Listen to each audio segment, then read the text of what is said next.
احرام کی حالت میں شکار کی ممانعت کی گئی ہے، اس کی کیا دین میں حکمت ہے؟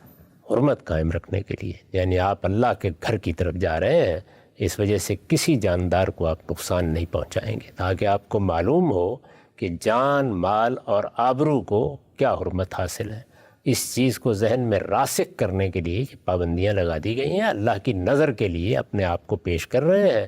جب آپ نے احرام باندھ دیا اور آپ اس راستے پر نکل کھڑے ہوئے تو اب آپ کی وجود سے صرف خیر پیدا ہونا چاہیے۔ ٹھیک، اچھا، ہم سے پہلے زمانے میں جب لوگ سفر کرتے تھے، ظاہری بات ہے وہ تو مہینوں کی مسافت ہوتی تھی تو اور شکار کے بغیر گزارا بھی نہیں ہوتا تھا، تو وہ پھر کیا کریں اگر ان کو زمانے میں کوئی چیز تھی تو؟ وہ لوگ جو ان کے ساتھ ان کے سامان اٹھا رہے ہیں یا دوسرے کام کر رہے ہیں، وہ اگر شکار کرنا چاہیں تو کر سکتے ہیں۔ ٹھیک، اس طرح سمندر میں ایجاد دی گئی ہے، اگر سمندر کے ذریعے آپ جا رہے ہیں احرام کی حالت وہ تو قرآن مجید نے خود واضح کر دیا اس بات کو، اس لیے کہ وہاں کوئی راستہ نہیں ہوتا یا کھانے کی کوئی اور چیز نہیں ہوتی۔ تو اللہ کا قانون پورے قرآن میں جو بیان کیا گیا وہ معذورین کے استثناء کے ساتھ ہوتا ہے۔ جہاں پہ کوئی حرمت قائم کی گئی ہے، وہاں اگر اضطرار پیش آ گیا ہے، وہاں آدمی کی جان پر بنائی ہے، تو آپ سے اجازت ہو جائے گی۔ جیسے نقطہ آپ کا واضح ہوا۔